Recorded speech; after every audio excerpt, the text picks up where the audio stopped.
O papai chegou. Takumi foi convocado para outro mundo e se encontra diante da deusa Nolan. Mas a primeira coisa que ela faz é pedir desculpas de forma sincera, porque isso tudo foi um erro gigantesco. Ela explica que, quando um feitiço de convocação é ativado, ele escolhe aleatoriamente um monte de pessoas fracassadas da Terra para virar herói, mas a vida do Takumi estava indo muito bem, então ele estava, na verdade, excluído da convocação. No entanto, deu um erro e ele foi puxado para cá junto com os outros.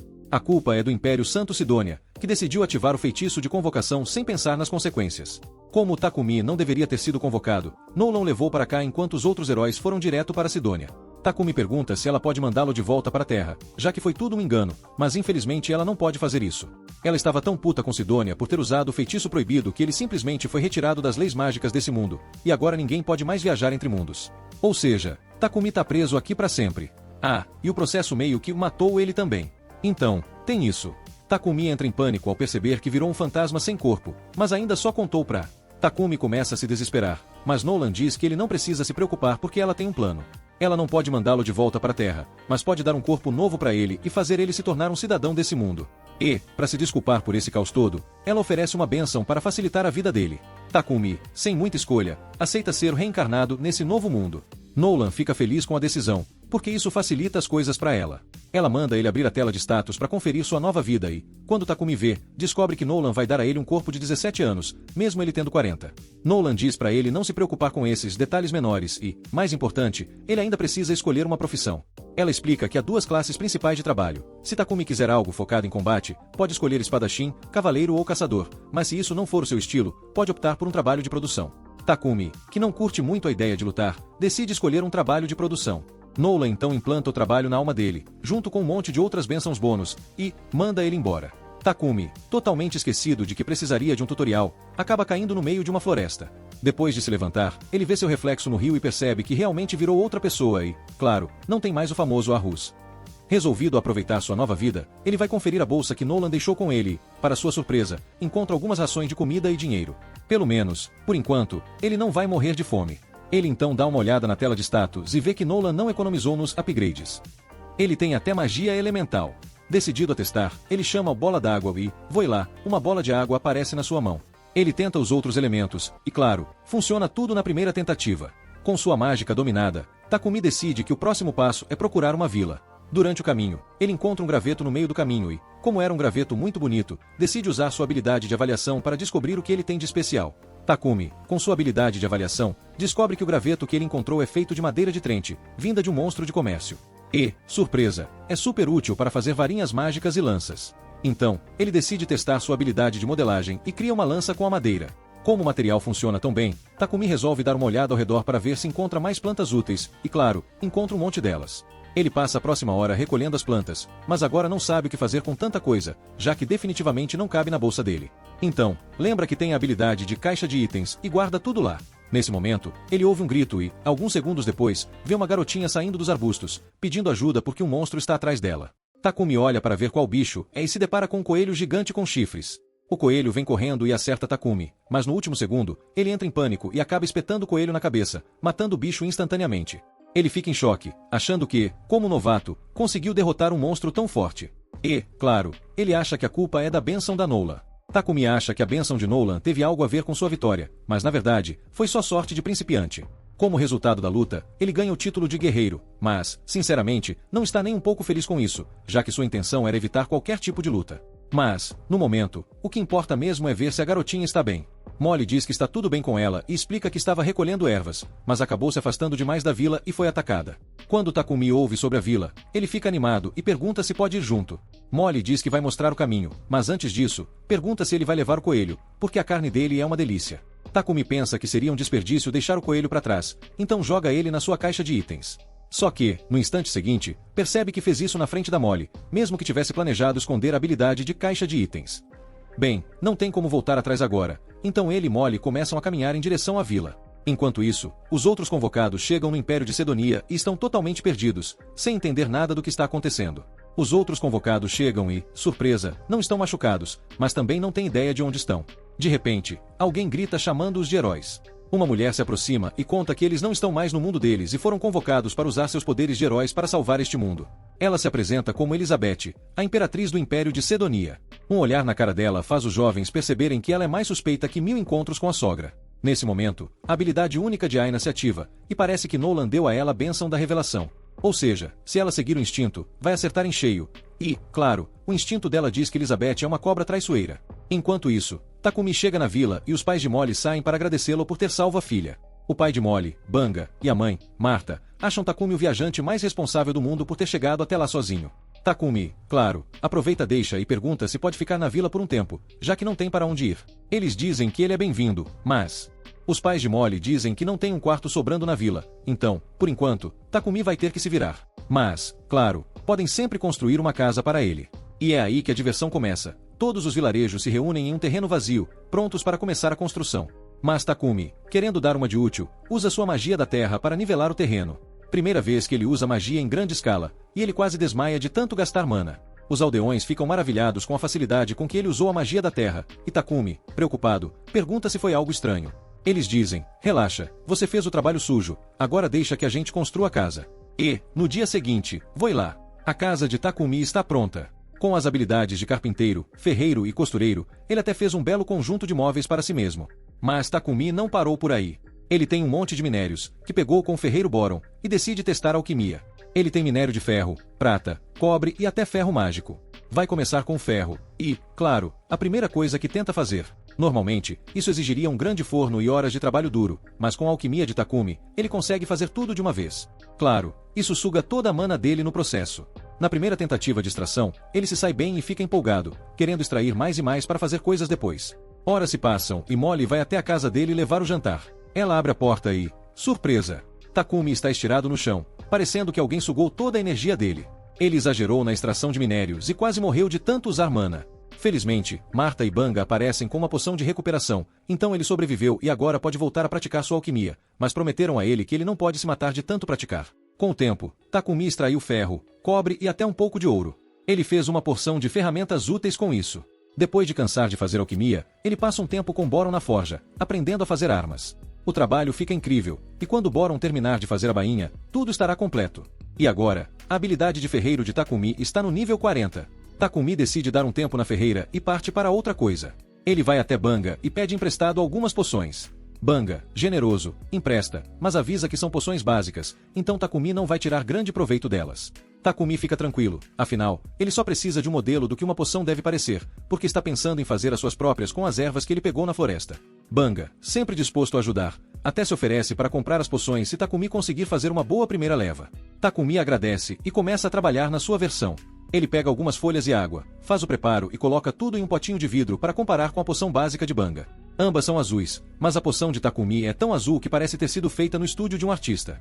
E, de quebra, parece ter um pouco de magia. Takumi fica na dúvida se isso é um sucesso ou um desastre, então decide testar a poção. Mas ele não quer morrer se a poção for venenosa, então resolve ir atrás de um jeito de construir uma resistência ao veneno. Claro, ele poderia só testar e morrer, mas... quem precisa disso, né? Takumi decide dar um tempo na ferreira e parte para outra coisa.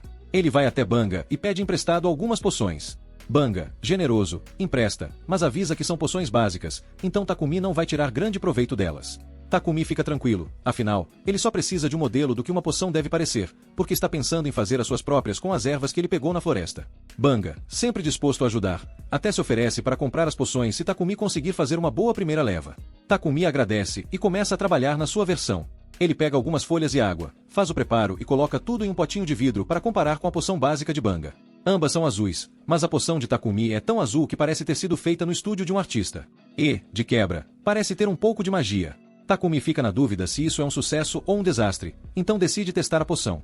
Mas ele não quer morrer se a poção for venenosa, então resolve ir atrás de um jeito de construir uma resistência ao veneno.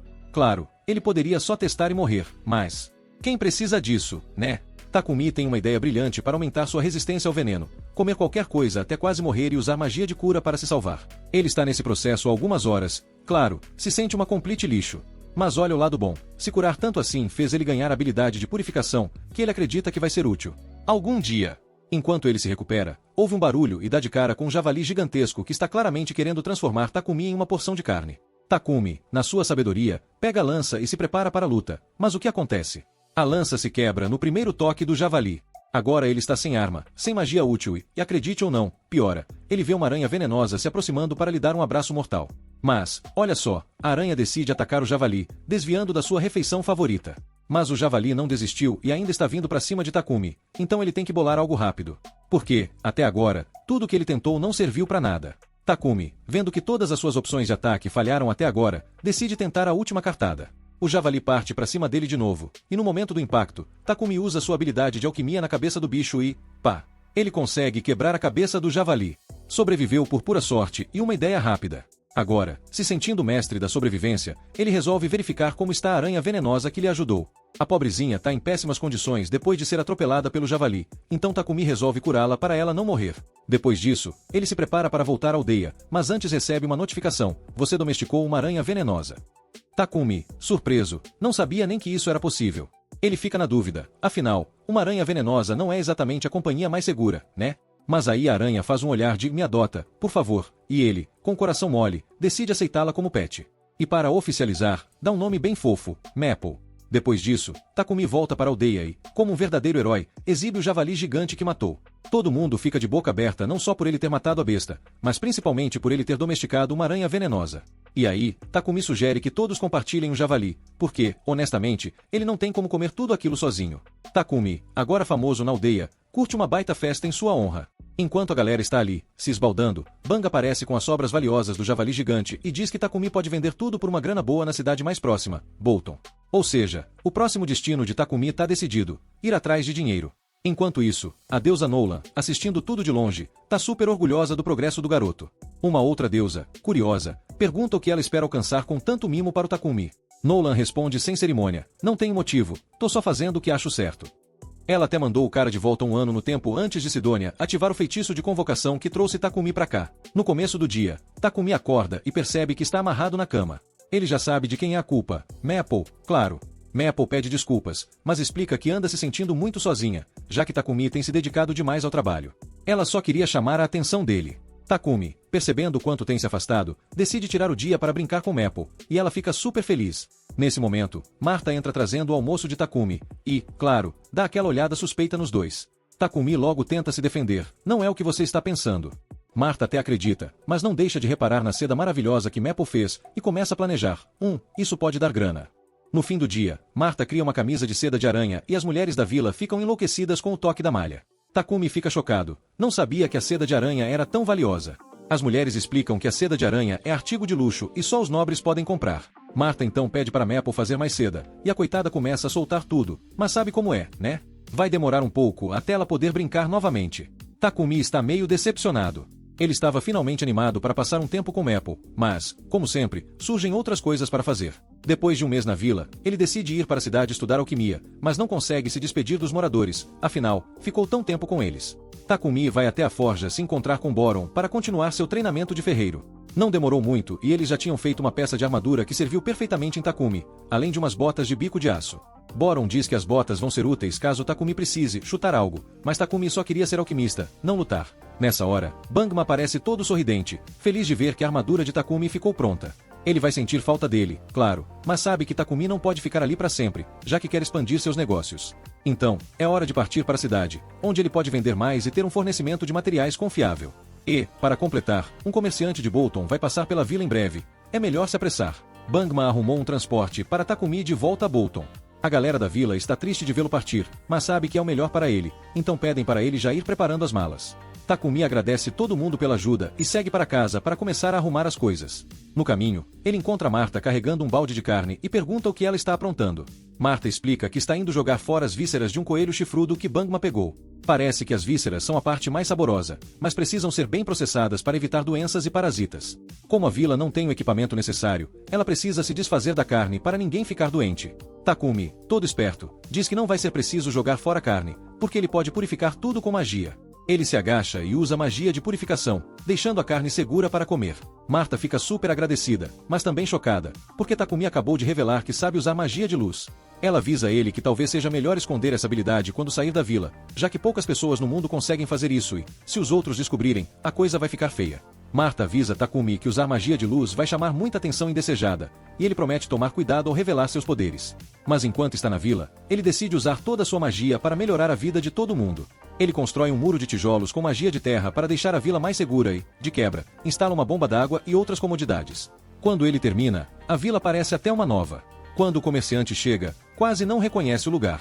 Bangma vai receber Pack e, após um negócio bem sucedido, Takumi aparece para partir com eles. Pack já ouviu muito sobre Takumi de Bangma e logo se apresenta. Todo mundo pergunta se Takumi está com tudo pronto, e ele responde que sim, mas tem uma coisinha que quer deixar como presente. Ele tira uma das poções mágicas da bolsa e dá para Bangma, explicando que já deixou umas 100 poções na casa dele. Ele diz que, caso aconteça algum desastre, essas poções podem ser usadas para curar ferimentos. Pack fica em choque ao ver a poção, então pede para examinar de perto, porque é bem claro que aquilo ali não é uma poção qualquer, é de nível altíssimo. Enquanto Takumi não percebe, os outros moradores da vila começam a aparecer para se despedir dele. Pack diz que vai esperar até todo mundo terminar de dar adeus, porque, né, despedidas de viagem são sempre um drama. Molly diz tchau para Maple, que está dormindo na bolsa de Takumi, e Martha entrega uma roupa feita de seda de Maple, que as outras mulheres da vila ajudaram a fazer. Takumi fica todo emocionado, agradece todo mundo e diz que, mesmo com pouco tempo que passou na vila, eles foram super gentis com ele. Ele entra na carruagem e, claro, recebe um baita tchauzinho de despedida, com todos dizendo que sempre será bem-vindo na vila. A galera na carruagem, incluindo o pessoal de Bolton, até comenta que Takumi foi tratado como parte da família, e esse adeus mexe com o coração. Aliás, esses caras também estão indo para Bolton, e o cara loiro se apresenta como Ralph, o ruivo é Reio e o mal-humorado lá no canto é Boger. Eles fazem parte de um grupo C-Rank chamado Lion Fang, e estão acompanhando Pack como seguranças. Mas, como a região é bem tranquila, não tem muita coisa para se preocupar, né? Ha percebe que Takumi está segurando a bolsa com muita força e pergunta se tem algo valioso lá dentro. Takumi, sem nem piscar, responde que é sua aranha assassina, que está dormindo. O grupo fica chocado. Ninguém acredita que Takumi conseguiu domar uma aranha assassina. O Reio, todo curioso, pede para ver, mas está sendo tão creepe que acaba levando uma cabeçada da Maple, que não perde tempo. Takumi começa a pedir desculpas feito louco, mas todo mundo diz que ele não tem que se desculpar, porque o Reio mereceu. Ralph até brinca que, depois dessa, a Maple pode começar a ter medo de todos os humanos. Mas, pelo jeito, não é isso que acontece, já que ela parece ter se afeiçoado ao Boger, vai entender. Enquanto o pessoal fica lá babando pela Maple, Pack chama Takumi para frente para falar sobre a poção que ele viu antes. Ele pergunta se Takumi tem mais para vender, porque, se tiver, ele quer comprar. Antes que Takumi possa responder, o cavalo para de repente e o clima muda. Tem uma horda de goblins cercando a carruagem, prontos para atacar. E, adivinha? O pessoal está animadíssimo com isso, porque parece que enfrentar goblins é o rolê do momento. Os guerreiros do grupo estão empolgadíssimos, porque finalmente vão poder fazer alguma coisa. Eles dizem para Takumi e Pack se acomodarem e relaxarem, enquanto eles vão se jogar na batalha. Lá fora, tem uns 20 goblins, então o pessoal tá confiante que vai ser moleza. E não é que é. Reio começa mandando ver com o arco, enquanto Boger e Ralph destroem os outros com seus maços e machados. Rapidamente, todos os goblins viram história. Depois da vitória, eles começam a dissecação para pegar as pedras mágicas. A Maple, por sua vez, adora o Boger, odeia o Reio e tá cagando pro Ralph. Tipo, nem aí. Logo, todos voltam para a carruagem e continuam a viagem. Eles seguem por mais 3 dias até finalmente chegar em Bolton. Ao entrar na cidade, os membros do grupo Lion Fang vão à Guilda dos Aventureiros para relatar o sucesso da missão de proteção. Takumi segue junto, porque ele também precisa se registrar para ficar na cidade. Ele até queria se registrar na Guilda dos Alquimistas, mas adivinha? Não tem uma. Então, vai ter que virar aventureiro mesmo. O recepcionista, chamado Hans, começa a explicar o processo. O recepcionista Hans explica que Takumi pode usar o cartão de aventureiro como identificação e, desde que faça uma missão simples todo mês, o cartão nunca vai expirar. Takumi, então, se registra como aventureiro e também registra Maple como sua mascote, porque claro, nada mais justo, né? Após a burocracia, Takumi vai para a empresa de comércio de Pack, já com um estoque de umas 100 poções de 3 tipos diferentes e todas de altíssima qualidade. Pack se empolga e oferece 10 moedas de prata por cada poção de cura e estamina, e 50 moedas por cada poção de mana. Takumi faz umas contas rápidas e percebe que vai ganhar uma grana que daria mais de 7 milhões de ienes. Ele até se assusta, achando que é dinheiro demais, mas Pack não acha o mesmo. Ele diz que, na real, Takumi poderia estar ganhando muito mais se já tivesse alguma reputação como produtor. E para ajudar, Pack sugere que Takumi compre uma casa com um ateliê para facilitar as coisas. Mas, claro, Takumi nem pensou nisso, né? Pack, super prestativo, chama seu assistente Thomas para mostrar algumas opções de imóveis que caibam no orçamento do nosso alquimista.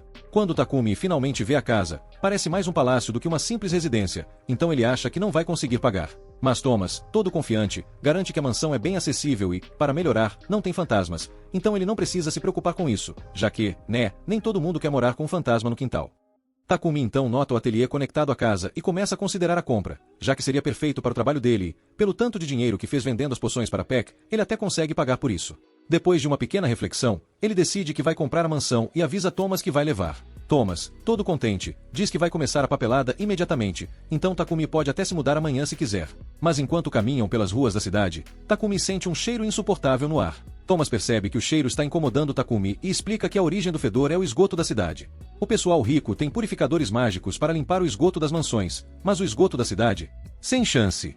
Esses purificadores mágicos são super raros, encontrados apenas em ruínas antigas e masmorras, então são caros demais para serem colocados no sistema de esgoto da cidade. Os sacerdotes são contratados de vez em quando para limpar manualmente os esgotos com magia de purificação, mas, na real, os esgotos ainda são uma zona na maior parte do tempo.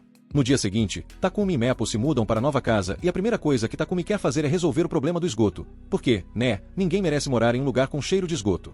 Ele pega um pedaço de quartzo e argila da empresa de Peck e começa a usar magia para moldar as coisas. Daí ele mistura magia de fogo com magia espaço-temporal para assar rapidinho. Depois de um tempo, a mana de Takumi estava completamente drenada, então ele teve que beber umas poções de mana. Mas, pelo lado bom, ele conseguiu completar sua criação, um banheiro moderno. Nesse momento, Takumi escuta Peck gritando lá da sala de estar. Ele sai para ver o que rolou e encontra Peck todo enrolado de cabeça aos pés em seda de Maple. Takumi pergunta para Maple o que ela estava pensando, e ela responde que achou que Peck acharia aquilo divertido. Bem, para ser justa, o toque confortável da seda realmente fez Peck pegar no sono, mas, né, isso não justifica. Então Takumi se desculpa de coração pelas ações de Maple. Peck, tentando ser legal, diz que tudo bem, mas que ser atropelado daquele jeito quase deu um infarto nele. E como se não fosse o suficiente, ele precisa usar o banheiro de Takumi rapidinho. Porém, assim que entra no banheiro, ele sai correndo, horrorizado. Peck, super curioso, pergunta o que é essa maravilha da tecnologia. Takumi, com todo orgulho, explica que aquilo é um banheiro. Ele acoplou um dispositivo de purificação mágica. Então, depois que você fazendo o número 2, ele usa magia de purificação para transformar tudo em material inorgânico e joga tudo pelo ralo. Peck até consegue entender a ideia, mas aí ele faz a grande pergunta: como alguém poderia fazer um troço desses? Só pode ser com magia de luz. Takumi, percebendo que fez besteira, porque o mestre dele tinha avisado para não usar magia de luz de forma tão visível, pede para Peck manter isso em segredo. Peck, sem nem pestanejar, promete não contar nada para ninguém, mas não aguenta e já começa a pedir uns banheiros para ele. Takumi fica meio relutante, porque fazer um banheiro deu um baita trabalho, mas com a insistência de Peck, ele acaba aceitando, contanto que Peck forneça os materiais. Peck, radiante, aceita de boa, mas logo solta: mas você não vai conseguir fazer tudo sozinho, né? Acho que seria bom você arranjar um escravo. Takumi fica todo assustado com a sugestão de Peck de arranjar um escravo. Ele até se recusa na hora, porque, né, quem é que vai querer um escravo? Mas Peck, com aquela lógica toda business, diz que, se Takumi quer manter sua magia em segredo, um escravo seria perfeito. Afinal, eles estariam obrigados a manter segredo, e ninguém precisa saber que Takumi é o escolhido de Deus para usar magia de luz. E aí, Peck solta a bomba. A Igreja da Luz Divina ia com certeza atrás de Takumi, porque eles dominam a purificação mágica e, com os banheiros mágicos dele, os camponeses poderiam ter acesso à purificação barata, e isso não ia agradar nem um pouco a galera da igreja. Mas Peck já tem um plano para isso, então Takumi pode ficar tranquilo, pelo menos por enquanto. Takumi, obviamente, não está nem um pouco feliz com essa ideia de escravidão, então decide que vai fazer tudo sozinho. Mas justo quando ele pensa que vai ter que trabalhar até o fim dos tempos, a sua guild card brilha. Ele olha e vê que precisa fazer uma missão de verificação para continuar sendo um aventureiro. Parece que Takumi não vai dar conta de fazer os banheiros sozinho, então ele cede e finalmente concorda em comprar um escravo. Peck leva Takumi para Moon Trading Company, porque, segundo ele, são os mais éticos quando o assunto é comércio de escravos, vai entender. Peck vai lá conversar com o dono para garantir que Takumi consiga um bom negócio. Enquanto isso, Takumi decide dar um rolê no jardim, porque o lugar é bonito, né?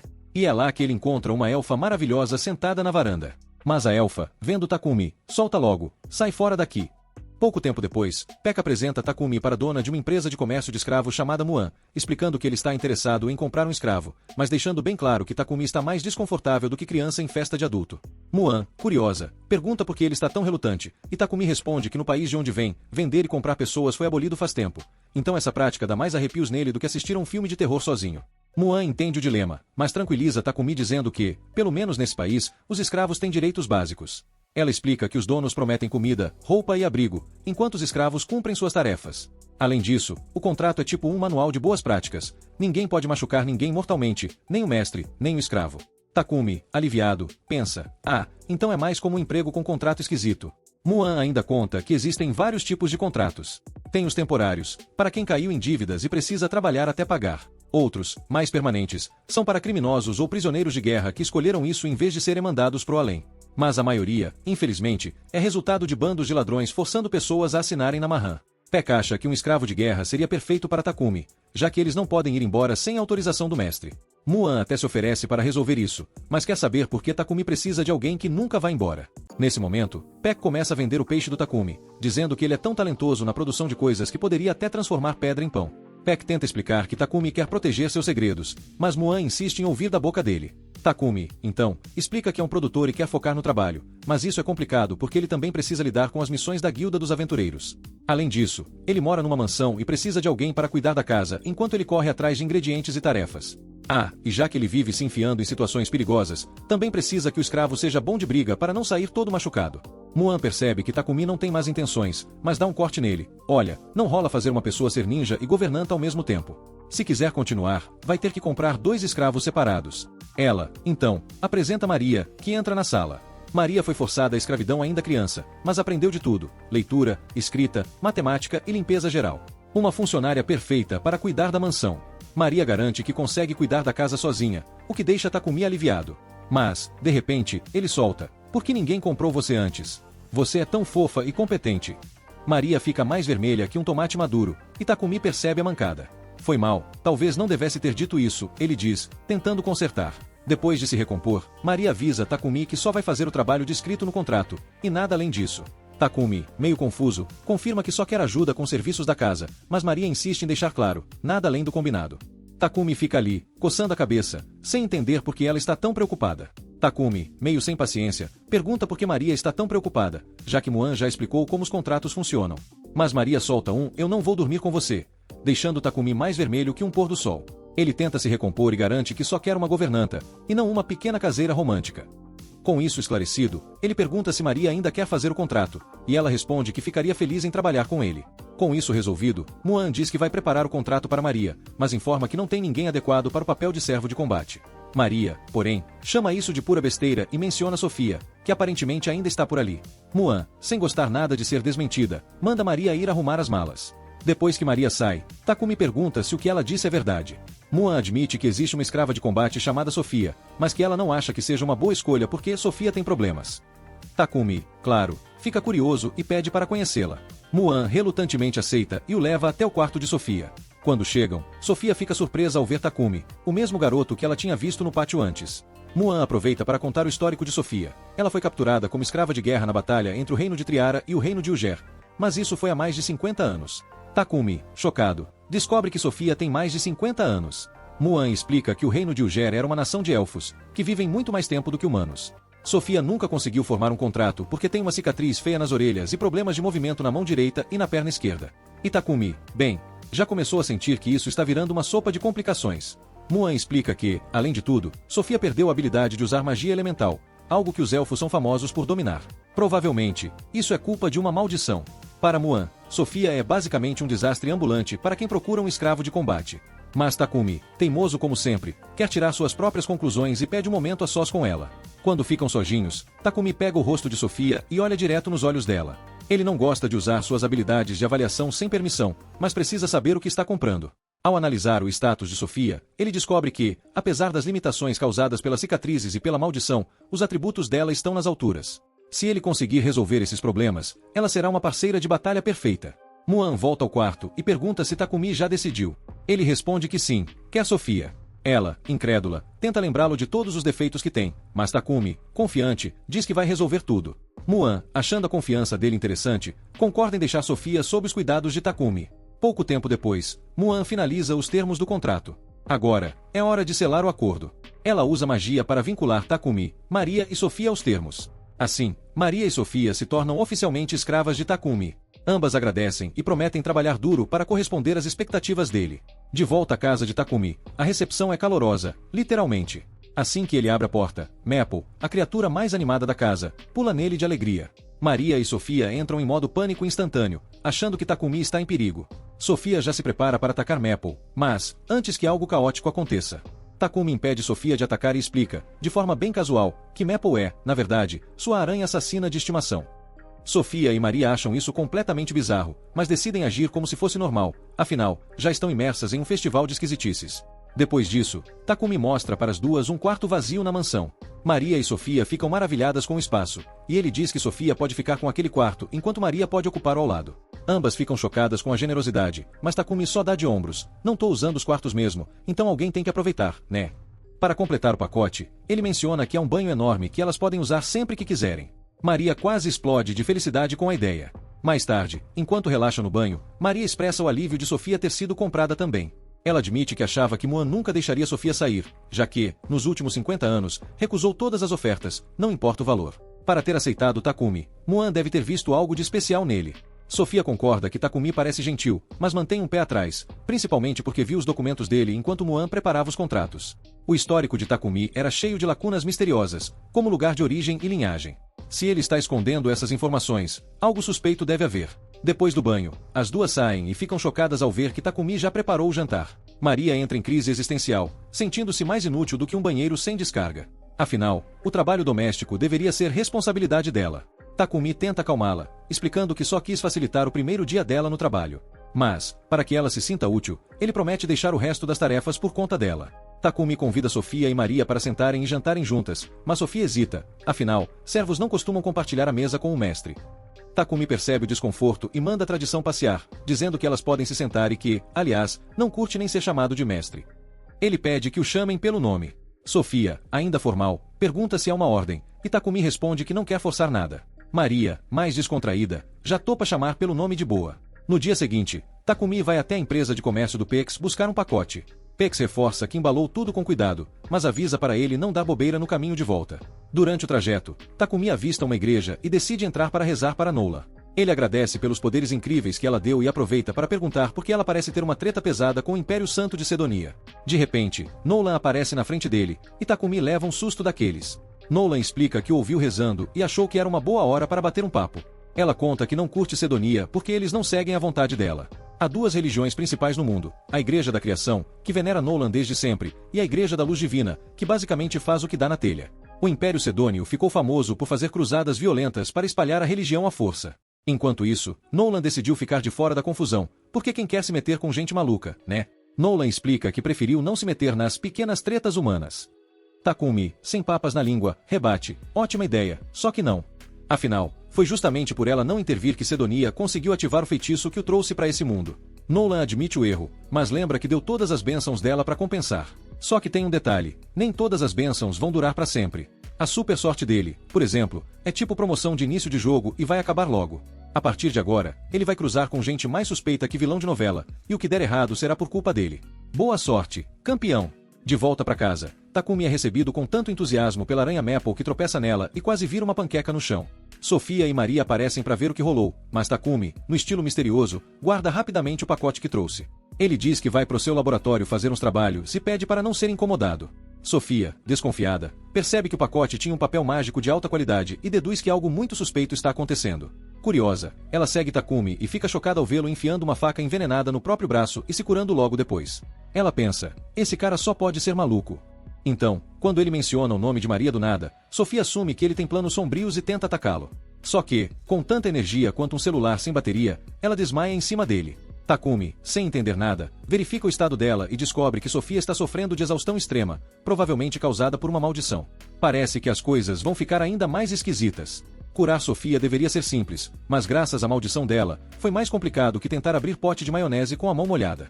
Takumi finalmente consegue, e de bônus, sua magia de luz evolui tipo personagem de RPG. Aproveitando o power-up, ele decide remover a maldição de Sofia e joga toda sua energia mágica na tarefa. Depois de muito esforço, ele consegue curar o corpo dela e acabar com a maldição. Sofia, no entanto, continua apagada de tanto cansaço. Algumas horas depois, ela acorda e, ao ver Maria, já manda, corre, ele é doido.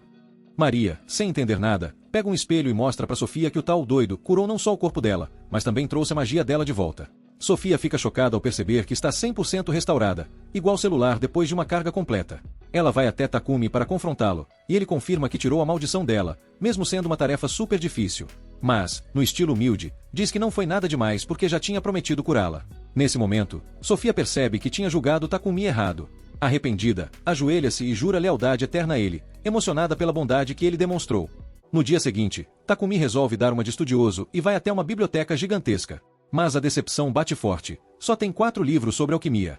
Aparentemente, a arte está sumindo porque depende de umas traduções impossíveis de uma civilização antiga. Por sorte, Takumi é praticamente um Google Tradutor ambulante, provavelmente graças à bênção de um certo ninguém. Enquanto isso, em casa, Maria chega animada dizendo que viu a coisa mais fofa do mundo, Sofia ajoelhada jurando lealdade como um cavaleiro. Maple concorda, mas Takumi não curte muito a parte onde ele é a princesa da cena. Depois de finalizar os assentos de privada, sim, prioridades, Takumi pensa em tirar uma folga. Quando Maria pergunta se ele vai inventar algo novo, ele responde que na real quer fazer uma viagem aleatória para procurar materiais raros, comer comida diferente e explorar ruínas. Sofia vai ser sua guarda-costas, enquanto Maria fica cuidando da casa. Maria, claro, surta. Diz que ficar sozinha na mansão vai ser tipo um vaso sanitário esquecido no deserto, poético, mas preocupante. Takumi, meio rindo, meio preocupado, pensa se realmente deve deixá-la para trás. Para testar as habilidades dela, ele usa magia e descobre que Maria tem potencial como guerreira. Sofia apoia e até se oferece para treinar os dois na viagem. Takumi cede, e Maria finalmente pode ir. Na hora de escolher armas, Sofia simplesmente monta um arsenal, uma espada longa, uma lança de 2,5 metros, um arco, 2 facas e ainda pede um escudo. Takumi só olha e pensa, ela tá indo para uma viagem ou para uma guerra. Maria, mais modesta, escolhe um punhal ou uma espada curta, mas Sofia avisa que confiar só nisso pode deixar seus ataques fracos e sugere ensinar técnicas de lança.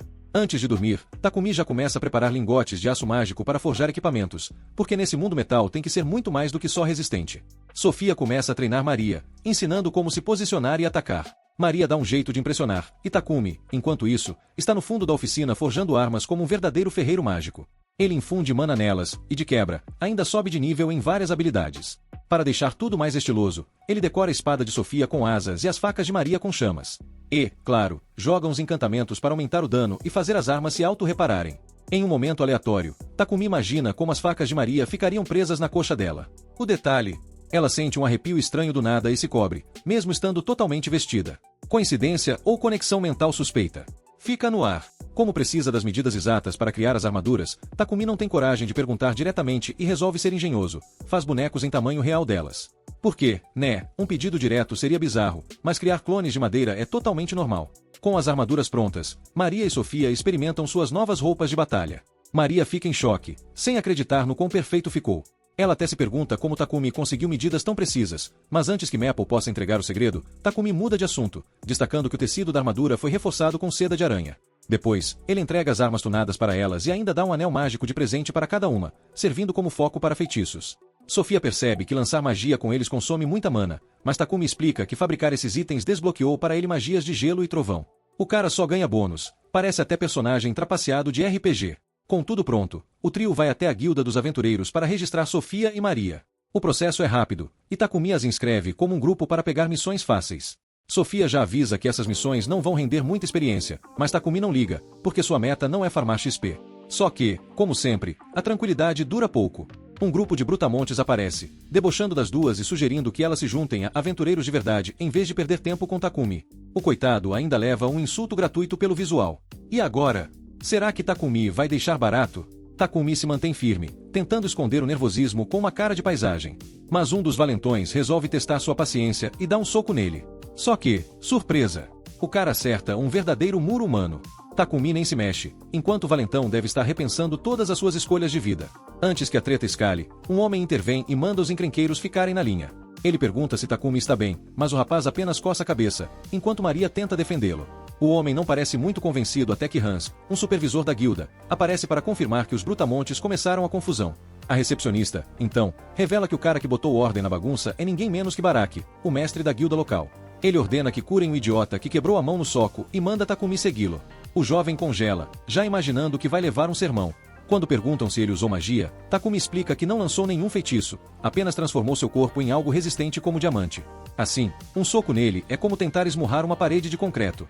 Ele menciona que andou visitando a guilda dos alquimistas, e Baraki percebe que as duas garotas estão com ele. Impressionado com a beleza delas, claramente os olhos do cara têm prioridades, a recepcionista sugere promovê-las para o rank D, e Baraki concorda, principalmente para evitar que encrenqueiros tentem mexer com elas de novo. Takumi se sente um verdadeiro protagonista de anime ao receber essa promoção inesperada.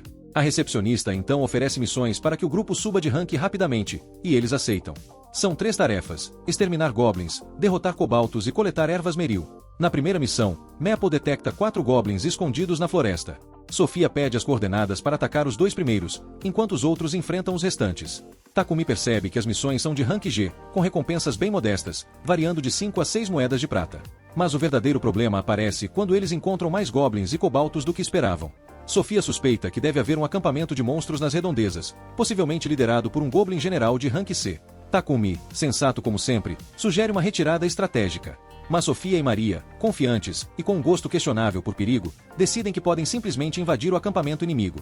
No meio dessa confusão, Maple casualmente anuncia que está prestes a evoluir, como se isso fosse uma coisa super normal de se dizer no meio de uma batalha. Takumi, sem saber muito bem como lidar com isso, a manda para um portal, explicando de maneira meio desajeitada que desbloqueou uma dimensão imóvel ao atingir o nível 3 de magia do espaço-tempo. E assim, enquanto Takumi tenta entender como sua vida chegou nesse ponto, eles entram no acampamento dos Goblins. Takumi quase tem um ataque quando descobre que há 3.400 Goblins no acampamento. Enquanto ele já considera correr para as colinas, Sofia continua firme e confiante. Ela explica que podem acabar com vários deles usando magia de longo alcance e os anéis encantados. Takumi, mesmo apavorado, resolve ir junto e confiar na magia. Horas depois, o grupo volta para a guilda completamente esgotado. Hans quase não acredita quando descobre que eles completaram todas as missões em meio-dia. Ele manda o grupo falar com o mestre da guilda, enquanto Barak, já prevendo o caos, solicita um esquadrão de extermínio com membros acima do rank D. De repente, Maple sai do portal e, sem aviso, acerta um soco na cabeça do mestre da guilda.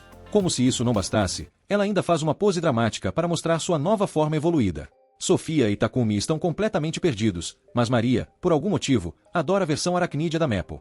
Para melhorar a situação, a aranha agora fala. A ruiva fica emocionada, e Maple finalmente pode conversar com eles. Antes de irem para casa, Hans faz um anúncio. Takumi subiu para o rank E, e as garotas agora são rank F. Parece pouco, mas pelo menos não estão mais no fundo do poço da hierarquia da guilda.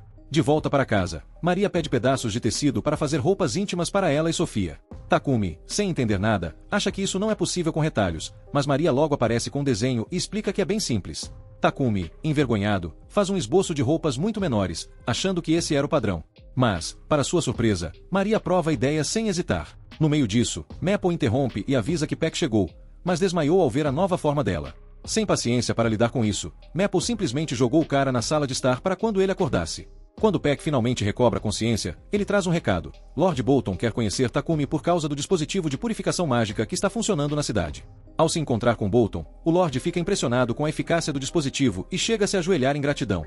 Takumi, sem saber lidar com tanta formalidade, fica completamente desconfortável. Mas Bolton está disposto a repetir esse gesto o quanto for necessário para melhorar seu domínio.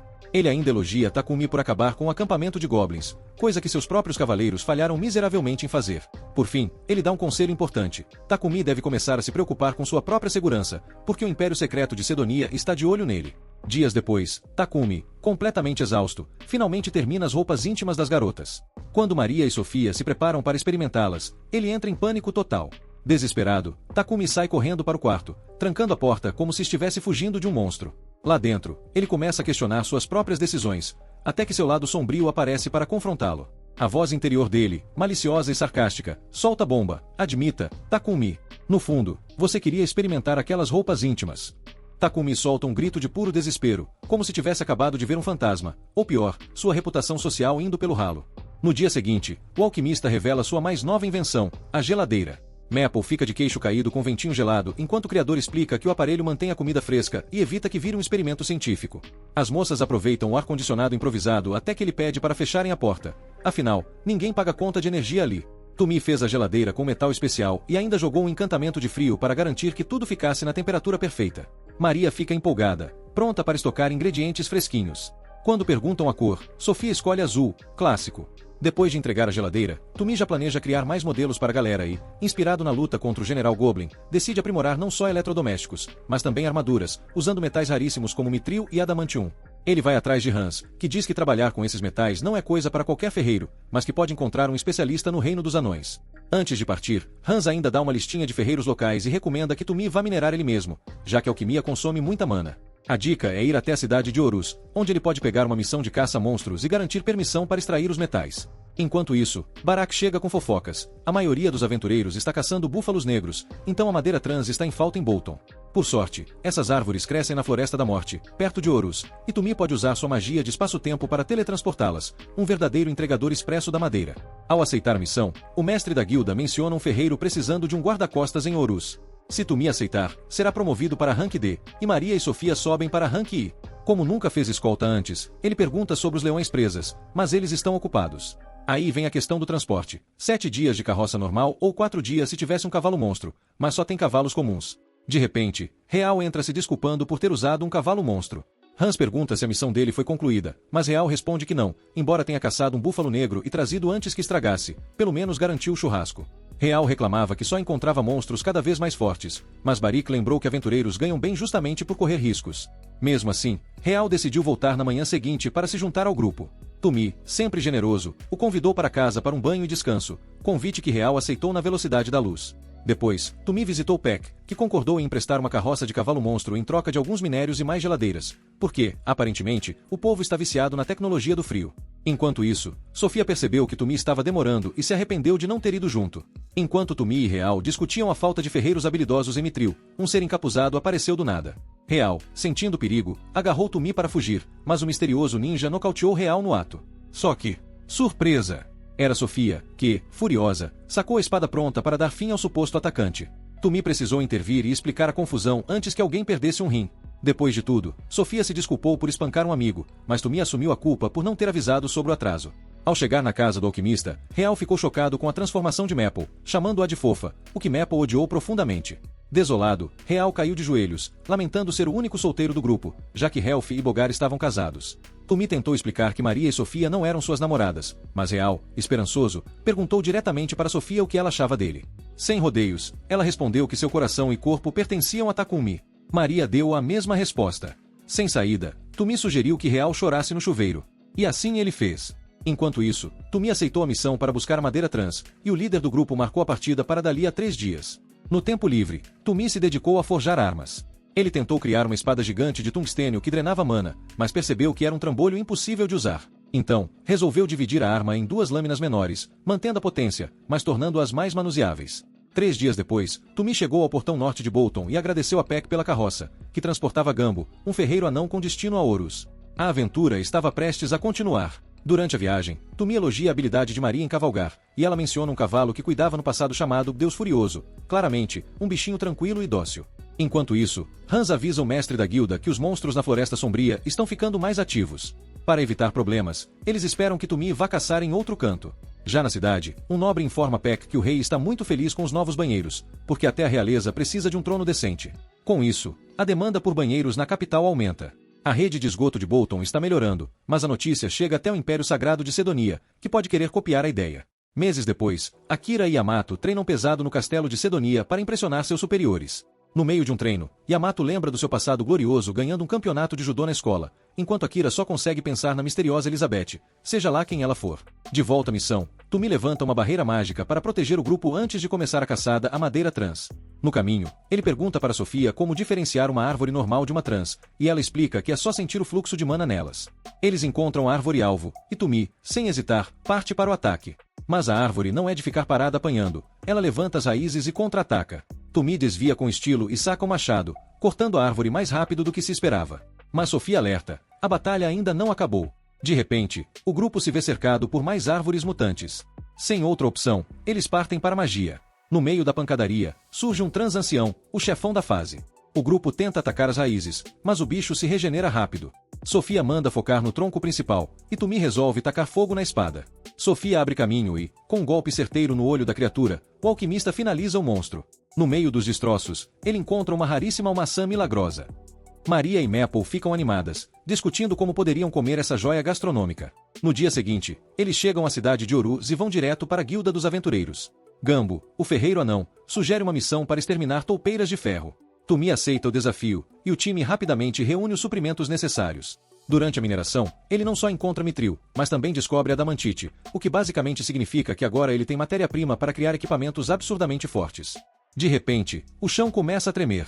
Uma toupeira de ferro gigante sai da terra, pronta para causar o caos. Mas Tumi, com reflexos de gato ninja, usa magia de luz para cegar o bicho, e Sofia finaliza com um golpe digno de um chefe de raid. Maple, curiosa, pergunta como ele sabia que isso funcionaria, e Tumi responde com pura lógica científica. Toupeiras provavelmente não gostam de luz. O grupo fica surpreso com a facilidade da luta, e Sofia até suspeita que foi fácil demais. Tumi, confuso, pergunta se eles queriam uma batalha mais difícil. Maria, se sentindo inútil, entra em modo dramático e se compara a uma toupeira que nunca sai da toca. Enquanto isso, o time finge que não ouviu e volta para casa carregado de minérios preciosos. No dia seguinte, Tumi visita a oficina de Gambo para aprender a forjar armas com mitril e adamantite, materiais tão difíceis de trabalhar que fazem aço mágico parecer brinquedo de criança. Com muito treino e algumas queimaduras nas mãos, ele finalmente domina a arte e começa a fabricar equipamentos épicos para a equipe. Ele faz uma armadura do trovão, que o deixa super rápido, mas requer um controle absurdo, ou seja, um passo em falso e ele vira um raio humano desgovernado. Para Sofia, ele cria a lança do vento tempestuoso, e para Maria, a lança do fogo explosivo, que ela promete usar para proteger Tumi com sua vida. Sofia, sempre pensando na defesa, pergunta se dá para fazer um escudo bem resistente. Mas Tumi corta logo a ideia, mandando ela se preocupar mais em não ser atingida do que em se proteger. Enquanto isso, a deusa Nolan observa tudo de camarote, já sentindo que tretas gigantes vêm aí. Um ano depois, no castelo de Sidônia, os heróis estão de frente para o rei, prontos para viajar para Summer e lutar pela paz. O rei dá sua bênção, e naquela mesma noite, Tumi se mata de tanto trabalhar para forjar um escudo para Sofia. No final, ele desaba de exaustão. De longe, a observa e lamenta que ninguém pode ajudar esse pobre ferreiro insano. Já no reino de Barula, o rei recebe uma carta misteriosa de Sedonia falando sobre magia de purificação e alertando sobre um perigo iminente. Ele segura a carta com força, pronto para tomar providências. Nos dias seguintes, um enviado de Sedonia chegou todo pomposo ao rei de Barula para reclamar sobre o uso de ferramentas mágicas para limpar o esgoto. Segundo a Igreja da Luz Divina, isso era um pecado imperdoável, porque, segundo eles, a magia da luz era um presente sagrado, exclusivo do clero. Basicamente, estavam indignados porque alguém estava usando milagres para desentupir privadas. O rei, sem paciência para drama religioso, respondeu: se o Deus de vocês deu esse poder, por que não criam o próprio feitiço? O enviado ficou espumando de raiva e decretou que usar purificação mágica para limpar sujeira era uma heresia. O rei nem piscou. A igreja ameaçou retirar todos os padres de Barula, e o rei, de braços cruzados, só disse: a porta é serventia da casa. Enquanto isso, Takumi ficou sabendo do bafafá e perguntou se comprar briga com a igreja era uma boa ideia. Mas Peck, que já estava acostumado com essas tretas, garantiu que Barula tinha liberdade religiosa e ainda contava com a Igreja da Criação, que seguia a deusa Nolan e oferecia cura grátis, ao contrário dos padres da Igreja da Luz, que cobravam até pelo amém. Mudando de assunto, Peck revelou que, junto com Marcus Godwin, havia mostrado a tal magia de purificação para o rei, que agora queria conhecer o alquimista pessoalmente. E recusar. Péssima ideia. Então, Peck praticamente se ajoelhou implorando para Takumi aceitar. Takumi, sem saída, anunciou sua viagem para a capital real, Batos, e convidou suas empregadas, que ficaram empolgadíssimas com a chance de visitar um lugar tão chique. A viagem foi marcada para dali a uma semana, tempo suficiente para se prepararem. Maria, sempre prática, perguntou quanto tempo levaria a viagem. Takumi respondeu que seriam 7 dias de carruagem. 7 dias. Imediatamente, Maria ativou o modo chefona da logística e começou a planejar a comida para o trajeto. Enquanto isso, Takumi mencionou que, através de Peck, conseguiu pedras de magia sombria para criar mantos encantados para Maria e Sofia, garantindo que elas passassem despercebidas na cidade e também em eventuais tretas. No dia seguinte, em uma feirinha, Maria disse que Takumi se subestimava demais. Sofia concordou e ainda elogiou a aparência dele com entusiasmo suspeito. Maria lançou aquele olhar de "tô sacando tudo", e Sofia, nervosa, deu uma desculpa esfarrapada e sumiu. Confirmado, a elfa estava apaixonada por Takumi. Mais tarde, Takumi foi até a capela para trocar uma ideia com Nolan. Ele queria saber se a deusa da Igreja da Luz Divina era diferente dela. Nolan, cheia de si, respondeu: única deusa verdadeira aqui sou eu, meu filho. Mas relaxa, um dia você vai entender o que Anat significa. E ainda ficou irritada por ele dar bola para outra divindade. Ela também revelou que Sedonia andava de olho nele por conta de certas bênçãos que ela mesma colocou nele. Takumi achou que isso podia ter chamado a atenção do pessoal de Sedonia, mas Nolan deu um corte. Ele só foi parar em Nilgard porque Sedonia quis, então bênção nenhuma fazia diferença. Antes que ele perguntasse mais, Nolan simplesmente deu um "já deu por hoje" e mandou ele de volta à realidade. Takumi acordou na capela, frustrado com tanta resposta pela metade, mas como não planejava esbarrar nos heróis de Sedonia, decidiu deixar pra lá. Falando neles, 10 meses antes, os heróis estavam no modo full treinamento. Mas voltando ao presente, Takumi presenteou suas companheiras com os mantos encantados, e elas ficaram animadíssimas. Empolgado, ele comentou como estavam deslumbrantes. Silêncio total. Maria imediatamente percebeu que ele tinha falado demais. Takumi só conseguiu segurar a cabeça em frustração e mudar de assunto, garantindo que ainda ia providenciar uma carruagem customizada para elas. Takumi decidiu que era melhor ter sua própria carruagem do que ficar alugando toda hora. O problema? Precisava de um cavalo monstro para puxá-la, já que esses bichões eram muito melhores que cavalos normais. A melhor opção era pegar emprestado com a guilda. Maria, sempre afiada, perguntou se ele sabia por que Bolton era chamada de Cidade dos Aventureiros. Takumi, na maior inocência, respondeu que não fazia ideia. Resultado: Maria quase morreu de vergonha por ter achado que ele sabia. Sem perder tempo, ela explicou que Bolton ganhou esse nome porque ficava perto de áreas cheias de monstros, como a temida Floresta da Morte, lar de unicórnios, cavalos poderosos e grifos absurdamente fortes. A galera partiu para a floresta, e Takumi, curioso, perguntou se os cavalos-dragão tinham algo a ver com dragões, já que eram bem rápidos. Maria esclareceu que não, apesar da aparência parecida. Sofia completou, explicando que a diferença era que esses cavalos tinham chifres de rinoceronte e escamas de dragão. Do nada, um lobo selvagem avançou contra eles. Sofia já ia sacar a arma, mas o bicho passou reto, enganado pelo efeito dos mantos de camuflagem. Sofia, porém, queria ação e tirou o manto, insistindo que treinar era importante. Takumi, claro, não estava muito animado com essa ideia. Enquanto viajavam, as elfas destruíram um javali gigante com facilidade, deixando Maria empolgada com a quantidade de carne que agora tinham para o banquete. Mais à frente, encontraram um trente morto, tipo uma árvore monstro. Takumi achou isso ótimo, já que ia comprar madeira de trente com pack, mas agora tinha estoque suficiente para reformar a carruagem inteira de graça. No meio disso, Mapplebore deu uma de Dora aventureira e se afastou do grupo. Ela encontrou um cavalo-dragão ferido e tentou ajudar, mas o bicho revidou com um raio na cara dela. Isso fez Maple lembrar do dia em que Tonga salvou. Tranquilizando o cavalo, ela garantiu que seu mestre poderia curá-lo. Só que, claro, nada podia ser fácil. De repente, apareceram duas formigas gigantes, as culpadas pelo estado do cavalo. Maple prendeu as duas com sua teia, e o cavalo-dragão finalizou elas com outro raio. Problema resolvido, certo? Errado. De repente, uma horda inteira de formigas apareceu cercando eles. Maple tentou erguer uma barreira contra as formigas gigantes, mas os bichos simplesmente começaram a mastigar a defesa como se fosse um biscoito. Sem conseguir contatar Takumi telepaticamente, ela entrou em desespero, achando que tinha sido abandonada pelos amigos. Para piorar, o cavalo-dragão desmaiou de tão ferido. Quando as formigas finalmente romperam a barreira, Maple fez o que qualquer um faria no seu lugar. Gritou pelo seu mestre enquanto abraçava o cavalo como se estivesse em uma novela dramática. Por sorte, Takumi apareceu para salvá-la. Maple acordou ao toque reconfortante dele e começou a chorar, explicando o caos que aconteceu. O time esclareceu que a barreira da aranha era tão forte que bloqueou até a comunicação mágica. Agora mais calma, Maple detalhou os ferimentos do cavalo-dragão. Takumi tentou curá-lo, mas o bicho, mesmo inconsciente, resistiu ao feitiço. Aparentemente, até desmaiado ele era desconfiado. Sofia percebeu que mais monstros estavam chegando e avisou que era melhor caírem fora. Maple, claro, ficou desesperada com a ideia de deixar o cavalo para trás, mas Takumi garantiu que cuidaria disso. Ele usou sua dimensão mágica para transportá-los, mas Sofia alertou que manter uma criatura dessa sem um contrato era perigoso e poderia drenar toda a energia dele. Takumi, teimoso como sempre, insistiu que estava bem, até cair duro no chão minutos depois. Ele até tentou tomar uma poção, mas desmaiou antes de conseguir beber. Meio-dia depois, Takumi ainda estava apagado, mas sua dimensão continuava ativa. Sofia percebeu que o cavalo-dragão estava sugando sua energia sem parar.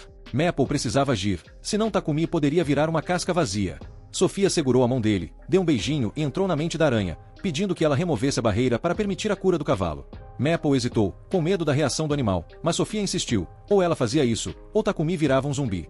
Maria se ofereceu para buscar remédios na empresa do PEC, deixando Sofia no comando. Quando Takumi finalmente acordou, sentiu um calor na mão e ouviu as vozes dos amigos. Ao abrir os olhos, viu Sofia segurando sua mão e ficou surpreso, e um pouco envergonhado. Fora da dimensão, Maria observava a cena feliz da vida. Eles foram checar o cavalo-dragão e viram que ele estava se recuperando bem. O alquimista sugeriu que o domassem, como fizeram com Maple. Takumi usou um círculo mágico para transferir sua energia e curar completamente o animal. Quando perguntaram qual seria o nome da criatura, ele escolheu Tsubaki, inspirado na árvore de camélia. Todo mundo achou lindo, até Maple, que sentiu um déjà vu de sua solidão antes de Takumi salvá-la. Para comemorar, Maria organizou um banquete especial, e todo mundo topou na hora. Porque, no fim das contas, não existe aventura sem uma boa comida no final. Nos fundos da Companhia de Comércio de Escravos de Alatspalum, na capital real, uma garota fera com talento mágico é apresentada a um cliente. Ela jura que vai melhorar suas habilidades, mas o homem apenas revira os olhos e diz que precisa de alguém útil agora, não só exótico. Impaciente, ele mete o pé. Um dos trabalhadores tenta animar Reva, dizendo que um mestre gentil vai aparecer um dia, claro, porque isso sempre acontece, né? Triste, ela lembra das palavras do antigo mestre e de uma promessa que fez ao irmão caçula de mandar dinheiro para casa. Pena que a realidade decidiu dar um tapa na cara dela. Enquanto isso, Takumi está virando a noite no seu workshop. De manhãzinha, ele segue para a Forja de Gambo, onde precisa resolver uns trampos. Sofia e Maria notam que ele ainda pegou mais serviço para a empresa PEC, mas ele jura de pé junto que não está se matando de tanto trabalhar. Sawyer, está sim. No guilda de Bolton, Takumi flagra Baraki discutindo com alguém e, como bom fofoqueiro, pergunta a Hans o que está rolando. Hans explica que tem uns monstros aparecendo por aí e desenha a criatura com base nos relatos. O bicho parece estranho, mas não parece ser um Godzilla da vida, ainda. Então, um funcionário pergunta por que Takumi tá ali, e ele explica que quer registrar outro familiar. A princípio, o cara só levanta a sobrancelha, porque Takumi já registrou uma aranha antes. Mas aí aparece um dragão-cavalo igualzinho ao monstro dos relatos, e o caos se instaura. Todo mundo surta, gritam que o monstro chegou e o mestre da guilda já bota geral pra correr atrás dele. Enquanto isso, Sofia lembra de uma conversa com Muan sobre soros milagrosos, e Maria diz que tá ajudando Takumi a se alimentar direito, já que ele tem memória de peixe quando se trata de comida. Sofia quer aliviar a carga do amigo, mas não entende nada de alquimia, então decide ajudar na cozinha. Maria faz cara feia e diz que não precisa, deixando Sofia encucada. Será que a amiga tá com medo de perder o cargo de chefe oficial? Maria admite que sente ciúmes, mas já que a elfa também sente, então tá tudo certo, empate técnico. Depois, ela comenta como Sofia mudou, ficando mais elegante e refinada, o que acha simplesmente fofo demais. Sofia, toda sem graça, muda de assunto rapidinho e manda Maria focar nas compras e voltar logo pra ver Takumi. Chegando na oficina de Gambo, surpresa! Takumi tá desmaiado de cansaço. O ferreiro lamenta não ter impedido ele de se matar no trabalho, mas pelo menos o resultado foi incrível, uma carruagem toda chique. Maria quase solta fogos de artifício de tão animada, enquanto Sofia acha que ela tá exagerando um pouco. Lá dentro, Takumi explica que fez um encantamento de expansão espacial, transformando a carruagem num AP completo, com cozinha, banheiro e quartos. Maria, empolgadíssima, pega as rédeas e sai pilotando, enquanto Sofia fica impressionada como o passeio é suave mesmo a toda velocidade. Takumi pergunta se falta alguma coisa, e Maria, sempre sutil, sugere lâminas retráteis nas laterais. Takumi quase cai para trás, mas promete considerar a ideia. Depois de uma viagem turbo, Tsubaki sobe de nível e ganha novas habilidades superpoderosas. Ao chegarem, Takumi conhece os Lion Fangs, que serão seus seguranças, e Helf fica de boca aberta ao ver o dragão-cavalo puxando a carruagem. Mas quem rouba a cena é Papik, que chega com Godwin Bolton e outro figurão para babar no veículo de Takumi. O alquimista agradece pela escolta até a capital, e Papi, sem perder tempo, entra na carruagem, só para soltar um grito de espanto. Barulho alto, correria, todo mundo em choque. Mas calma, ele só tá em transe com o luxo do veículo e não acredita que Takumi fez aquilo sozinho. Empolgado, Peck agarra Takumi e exige saber todos os detalhes do design, até que Godwin dá um tapão nele para ele se acalmar. Peck se desculpa, mas admite que adoraria ter um igual. Godwin, sem rodeios, já solta a proposta, 100 moedas de platina, que na conversão dariam 6 milhões de dólares. Takumi quase tem um infarto com a quantia. Enquanto seguem para Balatos, a capital real, Godwin comenta com seu colega que as invenções de Takumi são um verdadeiro presente para o mundo. E, claro, pro bolso dele também. Takumi, todo heróico, acha que é sua missão proteger o alquimista dos tentadores que só querem grana. Ele até entende a necessidade de proteger a galera de Barula, mas a coisa é bem mais difícil quando o Império Sidoniano tá sempre dando uma dor de cabeça. Já se passaram meses, e em Sidonia, Kenny lê sobre a deusa Ana, que moldou a humanidade e fez os Beasmen, porque, aparentemente, transformar animais em gente é uma boa ideia, seguidos de elfos e anões vindos dos espíritos. Aí, ela toca o colar de uma garota fera em seu quarto e fica com aquele olhar de quem se arrependeu de não ter ficado com os cachorros ao invés disso. Voltando ao presente, a carruagem finalmente chega em Balatos sem problemas, graças ao time de Maria, Sofia, Maple e Tsubaki, que deram conta de qualquer ameaça. Chegando na estalagem, Peck puxa Takumi para discutir uns negócios. Um empresário se aproxima e revela que planeja apresentar ao rei uma carruagem parecida com a de Takumi, achando que isso vai ressaltar o talento do alquimista. O problema? Fazer uma em 5 dias. Takumi, com aquele sorriso de quem acredita no impossível, diz que é totalmente possível, o que dá aquele gás no Peck. Mais tarde, Takumi conta às empregadas que Peck mencionou uma tal de empresa de escravos, chamada Palum, que tem um jardim gigantesco que pode ser usado como oficina para a construção da carruagem. Sofia lembra que o lugar é de um cara confiável chamado Barton e sugere que Takumi procure alguém para ajudar, já que ele está tão cansado que poderia dormir até em pé. Como Sofia e Maria não manjam nada de alquimia, Takumi vai ter que achar alguém qualificado. Sofia ainda dá o toque, cuidado com seu próprio vício em trabalho, esse é seu maior inimigo. Chegando em Palum, Barton comenta que ouviu falar das carruagens de Takumi, feitas com alchate, mitril e adamantita, basicamente, o luxo em forma de material. Sofia já tem uma ideia de quem pode ajudar, mas, no meio disso tudo, Maria corre até Sofia, aflita, dizendo que Maple sumiu, mesmo estando do lado de Tsubaki até outro dia. A elfa, em pânico, começa a procurar a aranha dentro da empresa, até que reva. O grito de pavor de Sofia revela onde Maple estava escondida. Sofia, toda responsável, dá uma bronca na amiga e pede desculpas para a garota fera, que fica toda encantada. Ela percebe um livro velho na mão de Maple, e Sofia comenta sobre a antiguidade do livro. A garota explica que é fascinada por magia e textos antigos.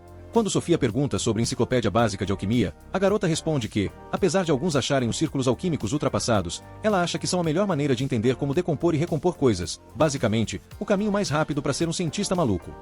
Mais tarde, Takumi encontra Sofia e a convida para ajudar a achar um novo membro pro grupo.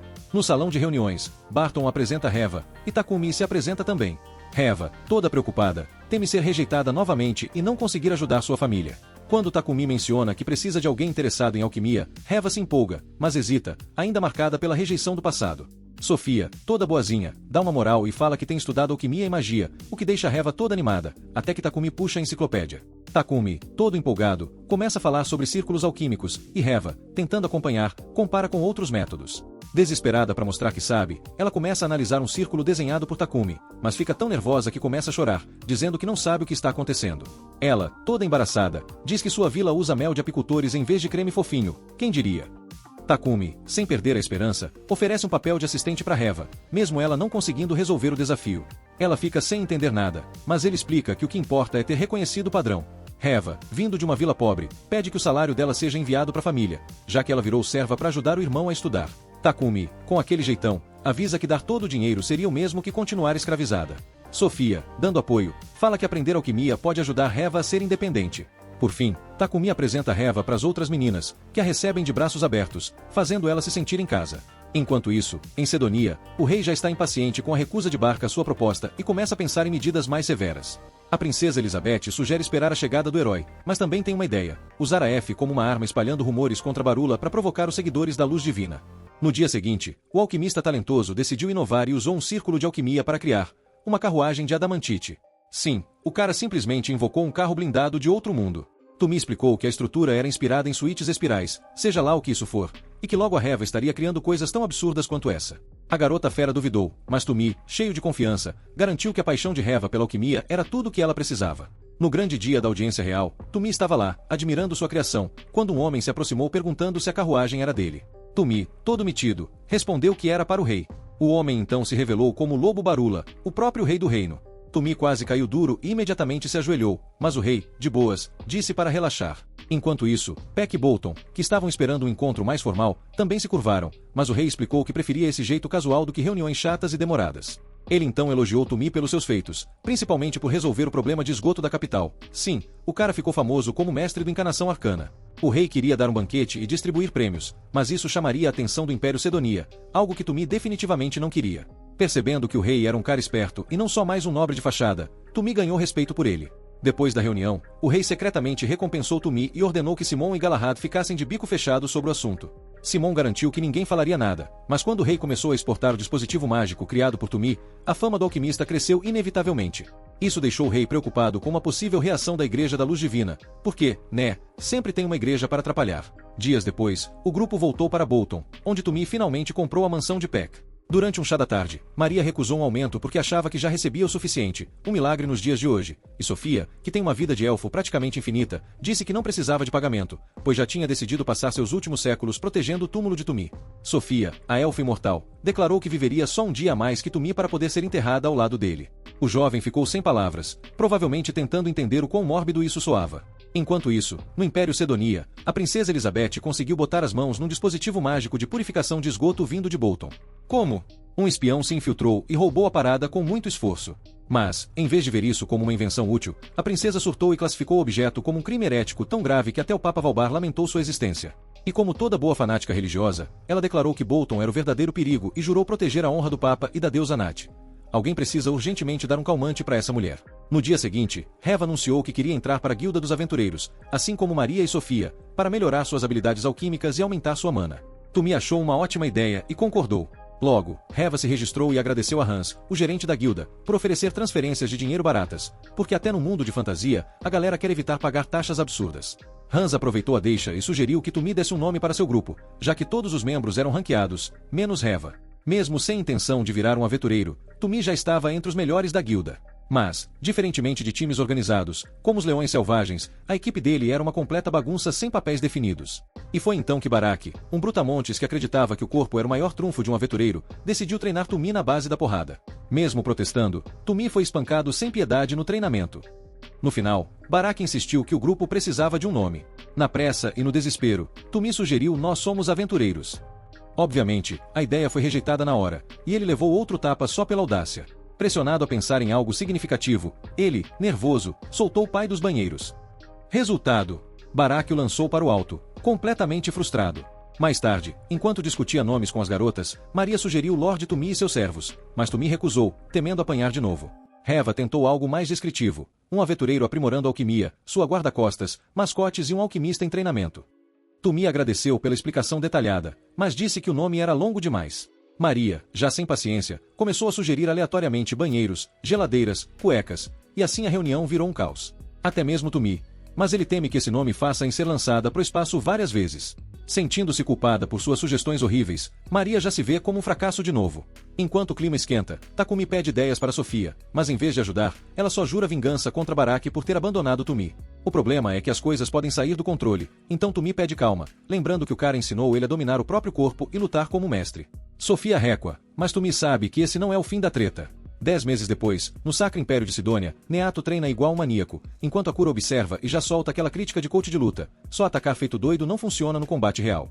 Quando Ai pergunta se o estilo do Tumi é eficiente, Ara responde só com ele é o herói. Mas quando Ai tenta incluir todo mundo no rolê de heroísmo, Ara corta o papo e convida ela para um passeio.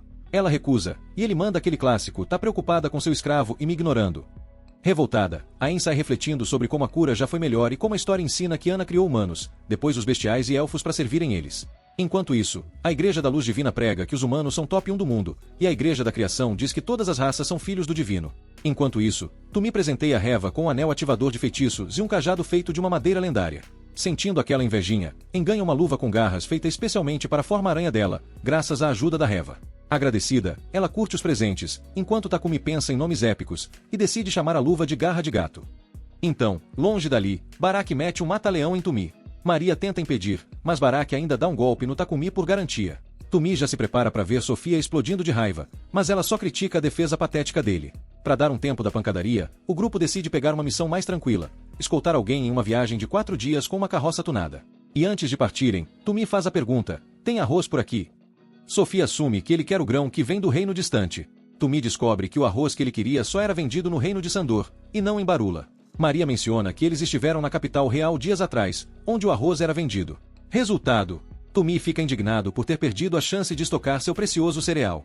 Percebendo que algo estava estranho, Sofia pergunta se ele sente falta da sua terra natal ou só da comida de lá. Ele hesita, mas Sofia revela que, depois de passar quase 50 anos presa por uma maldição, ela prefere focar no presente. Afinal, seu pacto com Tumi a libertou. Maria concorda, dizendo que está mais animada com o futuro do que com o passado. Reva, Maple e Subaki compartilham do mesmo sentimento, e Tumi percebe que, assim como eles, também recebeu um recomeço. Inspirado, ele sugere que o grupo se chame Asas de Mlan. Todo mundo aprova o nome e, pela primeira vez, parecem uma equipe de verdade. 2 dias depois, após terminarem uma missão de escolta, o grupo retorna a Bolton durante a noite. Mas, assim que Tumi entra em casa, é recebido com um sopro de veneno paralisante. Antes que perceba, seus aliados já foram subjugados por homens mascarados. Prestes a ser golpeado, um projétil atinge a arma do inimigo, dando a Tumi uma chance de reagir e vencer a luta. Agradecido, ele descobre que Maple, que estava escondida em uma dimensão móvel, foi quem salvou o dia e ainda curou seus amigos. Maria, curiosa, pergunta por que Tumi não foi afetado pelo veneno. Ele explica que tanto ele quanto Maple são resistentes a venenos e paralisia, um detalhe bem conveniente, diga-se de passagem. Enquanto isso, a equipe precisa decidir o que fazer com os mascarados capturados. Sofia, sentindo que algo ainda mais perigoso está por vir, sugere pedir ajuda à Guilda dos Aventureiros. Tumi concorda e manda a elfa buscar Baraki. Mais tarde, o mestre da guilda prende os invasores e sugere que Tumi reporte o incidente diretamente ao Lorde, pois a situação é mais séria do que parece. No dia seguinte, Godwin Bolton reuniu a galera e soltou a bomba. Os invasores que tinham invadido a casa do Tumi eram nada menos que membros do Esquadrão da Luz Divina. Um grupinho mandado pelo Império Sagrado de Sedonia com a missão de dar fim em quem desafia as regras da Igreja da Luz Divina. E por quê? Porque o Tumi teve a audácia de inventar um purificador de esgoto mágico. Sim, um purificador de esgoto. O problema... A Igreja da Luz Divina cobrava uma fortuna por esse serviço, enquanto a Igreja da Criação fazia de graça. Ou seja, o Tumi basicamente meteu o pé no negócio milionário deles. Diante disso, Tumi pensou em vazar para outro país, mas Godwin garantiu que ele estaria mais seguro em Bolton, onde a Igreja da Criação era forte e podia garantir sua proteção. Para reforçar a segurança, Gala mandou fechar as entradas e saídas da cidade, e Baraki recomendou que Tumi ficasse ligado ao sair na rua. Tumi até cogitou dar uma pausa em suas atividades, mas o chefe da guilda nem quis saber. A ausência dele prejudicaria todo mundo. Sofia jurou protegê-lo, e Baraki se comprometeu a ensinar umas técnicas de autodefesa. No caminho para o registro do grupo na guilda, Tumi refletiu sobre o perigo que corria e como sua invenção tinha colocado um alvo gigante na sua testa. Para piorar, o atendente da guilda contou que os rumores sobre invasão em sua casa se espalharam feito fogo no mato seco, e agora havia uma recompensa absurda por sua cabeça. Resumindo, virou o prato principal do buffet dos caçadores de recompensa. À noite, o grupo ficou em alerta para um possível round 2 contra o Esquadrão da Luz Divina. Mas eles garantiram que, dessa vez, não dariam bobeira. Mesmo com aliados poderosos como Maple e Subaki, Tumi se sentia desconfortável com a ideia de precisar de guardas na sua casa. Então, decidiu criar uma barreira mágica para dar aquele não entre sem ser convidado na porta de casa. O grupo sabia que precisava de proteção quando estivesse fora, e Sofia sugeriu contratar um tanque ou atacante. Mas aí veio a regra de ouro: não podia ser um homem. Tumi nem entendeu o motivo, mas também não tinha muita escolha. Sofia apontou que criar laços rápidos com um aventureiro era raro, então consideraram contratar alguém da companhia Muan, onde um contrato mágico garantiria fidelidade. Heva, por outro lado, confiava no mestre mesmo sem contrato, e Maria e Sofia concordaram. Naquela noite, Sofia flagrou Tumi trabalhando até tarde no seu laboratório.